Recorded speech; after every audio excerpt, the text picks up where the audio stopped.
Salam tout le monde, salam, c'est Yacine, j'espère que vous allez bien. Bon bah, deuxième vidéo de l'année.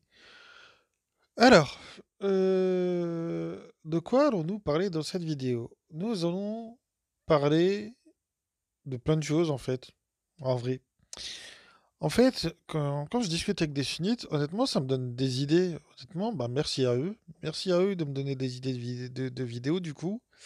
Euh, je sais pas si j'ai dit ça, enfin vu que j'ai dit ça maintenant, s'ils vont vouloir continuer à discuter avec moi, mais bon, c'est pas grave.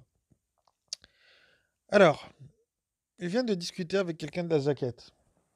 La Zaquette, la Zaquette, la Zaquette, la Zaquette. Alors, la question sur la Zaquette. La Zaquette, là, ça revient tout le temps, à chaque débat avec les sunnites. Tout le temps. Pas un moment où ça vient pas. Alors, à chaque fois, la question qu'on nous pose est, vas-y, vu que tu suis que le Coran, la zaquette, tu donnes combien? Bah, qui vous a dit que la zaquette, c'était quelque chose à donner, en fait? Qui vous a dit que la zaquette, ça avait quelque chose, enfin, que c'était quelque chose de matériel? Qui vous a dit ça, en fait? Qui? Qui? J'aimerais bien savoir. Qui? Ah, c'est dans le Bukhari. Ok, d'accord. C'est le Bukhari qui vous a dit de donner en zaquette 2,5% de vos biens, c'est ça? Ouais, ok. Problème, c'est que dans le Coran, la zakat n'a rien à voir avec un impôt. Ça n'est pas quelque chose à donner en tant qu'impôt. Parce qu'il y a un verset qui nous le montre. C'est on nous dit que le Rasoul il récite les ayats, d'accord, qui nous enseigne ce que nous ne savions pas et qui nous fait progresser. Enfin, ils ont traduit par et qui vous purifie. Mais l'idée est la même. En vrai, voilà, c'est le fait de progresser en fait.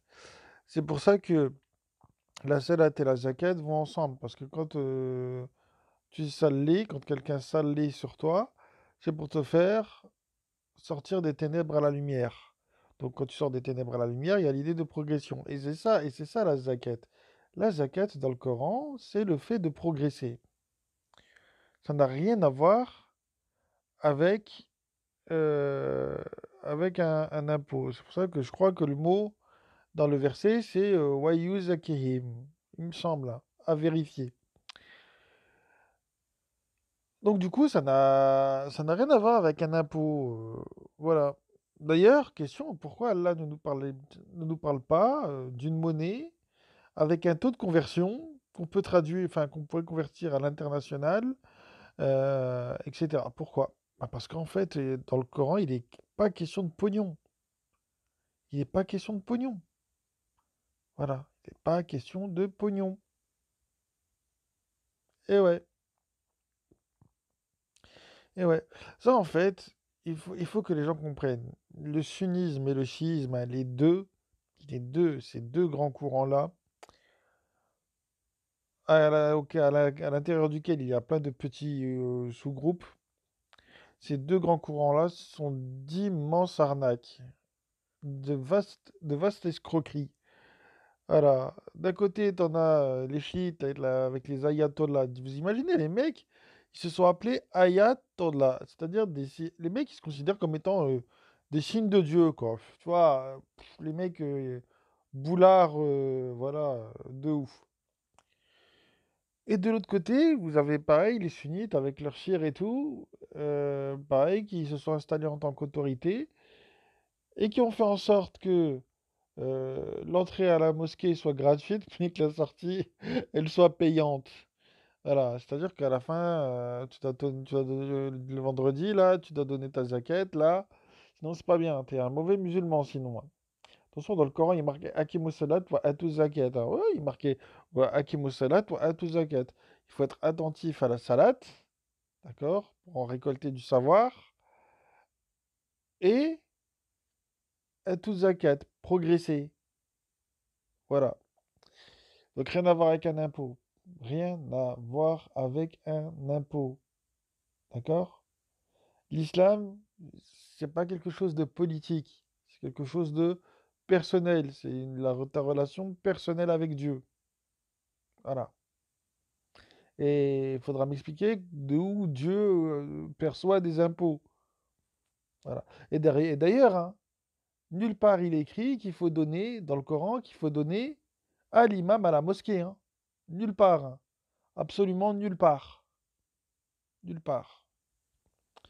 D'ailleurs, ils sont malins. Ces gens-là, vous voyez, ils sont malins parce que ils ont fait fusionner deux notions, qui est la notion de zakat que je viens de vous expliquer, et la notion de sadaka.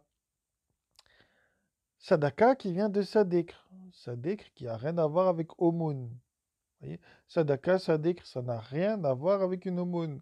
C'est pas quelque chose qu'il faut donner. Voilà.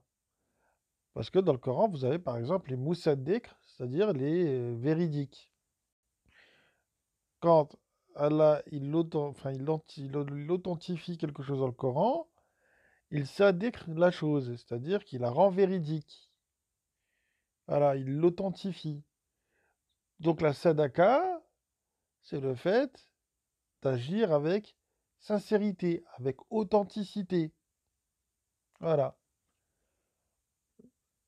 Ça n'a rien à voir avec une aumône. Et encore moins avec une aumône que tu dois donner à l'imam. Encore moins. Encore moins.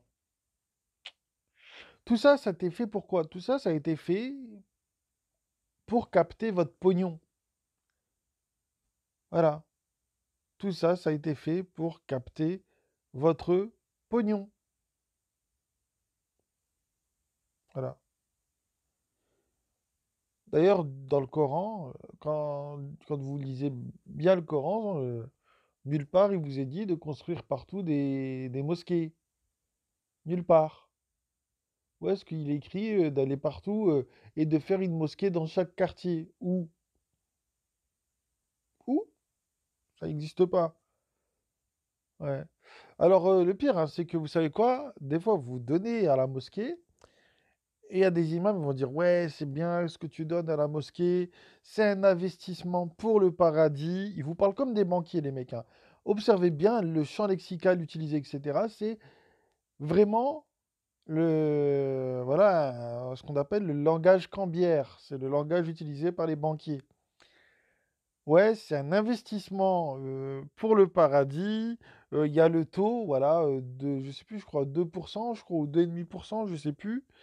Euh, Il y en a même qui vous disent, ouais, ce que vous donnez grâce à ce que vous donnez à la mosquée, Allah vous construira une maison au paradis. Ah bon? On aura besoin d'être hébergé au paradis. Il y aura des maisons au paradis, avec piscine et tout. Ah ok, d'accord, ok. Vous voyez, c'est toujours, toujours, toujours le matériel. Il y a pas de spiritualité dans le sunnisme ou dans le chiisme. Il n'y en a pas. Il n'y en a pas. L'autre jour, j'étais sur Discord, il y avait deux sunnites, ils étaient en train de parler de raison. Ils étaient en train de parler de je sais plus quel savant et tout, qui discutait de la place de la raison en islam. Je suis arrivé, j'ai coupé la conversation, je dis, mais excusez-moi, vous êtes en train de parler du bouquin d'un imam, d'accord, très bien. Mais au lieu de vous poser la question sur ce que dit cet imam ou quoi, mais pourquoi vous n'allez pas voir dans le Coran, parce que justement le Coran dit de la raison, parce que le Coran il en parle de la raison. Pourquoi vous n'allez pas voir directement ce que le Coran dit au lieu de passer par cet imam-là? Ah, je vous jure, ils se sont barrés direct. Ils sont barrés, ils ont dit non, mais là, c'est pas la question. Bah si, la question, c'est de savoir est-ce qu'on a le droit de raisonner en islam. C'est la question que pose votre savant à travers son ouvrage. Mais la réponse, elle est dans le Coran. C'est pas le savant qui va vous donner la réponse. Vous n'avez pas besoin. Il y a le Coran. Il y a le Coran. Et je sais pas, moi, j'ai l'impression, vous savez que avec les sunnites et les chiites, je vous jure, c'est vrai, hein, c'est l'impression que ça me donne. J'ai l'impression que le Coran, en fait, c'est comme l'eau bénite avec les vampires dans les films d'horreur, vous savez? Ou alors, voilà, les gousses d'ail, ce genre de trucs-là. J'ai l'impression que le Coran, ben, en fait, ils l'esquivent. Dès que tu leur sors le Coran, ils se barrent, les mecs. C'est fou! Pourquoi? Pourquoi? Pourquoi à chaque fois qu'on sort le Coran à un sunnite ou un chiite, il se barre, il s'enfuit? Hmm. Vous me direz, ouais, il y a le 1746 dans le Coran qui le dit. Ouais, c'est vrai. Dans le Coran, on te dit qu'à chaque fois que tu rappelles Dieu en utilisant uniquement le Coran, il fuit par aversion. C'est vrai. On te dit aussi dans le Coran que quand tu parles de Dieu seul, ils sont pas contents, mais quand tu parles de Dieu avec leurs associés, voilà qu'ils se réjouissent. C'est vrai aussi. C'est vrai. Hmm. Mais quand même. Il faudrait commencer, enfin, faudrait comment dire ça? Faudrait que les gens ils commencent à se réveiller quand même. Faut que les gens se réveillent. Faut que les gens se réveillent. Parce que, pardon, je vais être un peu, enfin, ça va pas avec ce que je vais dire, mais vous regardez les imams. Là, j'ai vu une vidéo là, il y a pas longtemps là de Tarek Oubrou, là, pareil, qui te raconte qu'il n'y a pas tout dans le Coran, etc. Pardon de le dire comme ça, mais ces gens-là, là, les imams, là, ils respirent pas l'intelligence. Honnêtement. Parce qu'ils disent des âneries, ils s'en rendent même pas compte. Et parfois, ils disent des âneries en utilisant des mots savants et ils se pensent intelligents. C'est incroyable. C'est incroyable. Vous savez, les mecs, ils utilisent des mots compliqués en français pour se donner un air. Vous savez, Euh, par exemple, ils vont utiliser le mot dialectique. Ouais, la dialectique islamique. Ça veut rien dire. La dialectique islamique. Ouais. Ça, enfin, voilà, quoi. La dialectique islamique. Je vous jure que je me dis merde. Ah zut. Ah zut. Ah oups. Je vous jure. Et le pire, c'est que dans la vidéo, là, bah, je vais la commenter, cette vidéo-là de Tariq Oubrou. Je vous la montrerai et j'en ferai le commentaire avec vous. Vous allez voir, il passe son temps à se contredire. C'est incroyable. C'est incroyable. Et le pire, c'est que ça réfléchit même pas. C'est...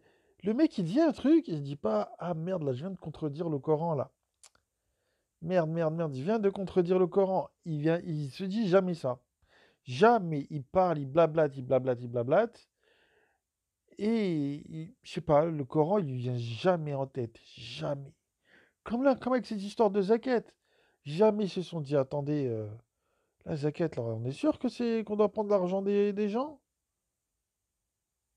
Hmm. Vous êtes sûr de ça? Ne serait-ce que sur le fait de suivre cette seconde source-là, qui est la soi-disant Sunna et tout, là, ils ne se sont jamais posé la question de sa légalité, de sa légalité vis-à-vis du Coran. Jamais. C'est des gens qui ne se posent absolument aucune question, les mecs, hein. Jamais. Jamais, jamais, jamais, jamais. Quelqu'un qui ne se pose jamais de questions, venez pas me dire qu'il est intelligent, hein. Voilà. Quelqu'un qui ne se pose jamais de questions, venez pas me dire qu'il réfléchit. D'accord?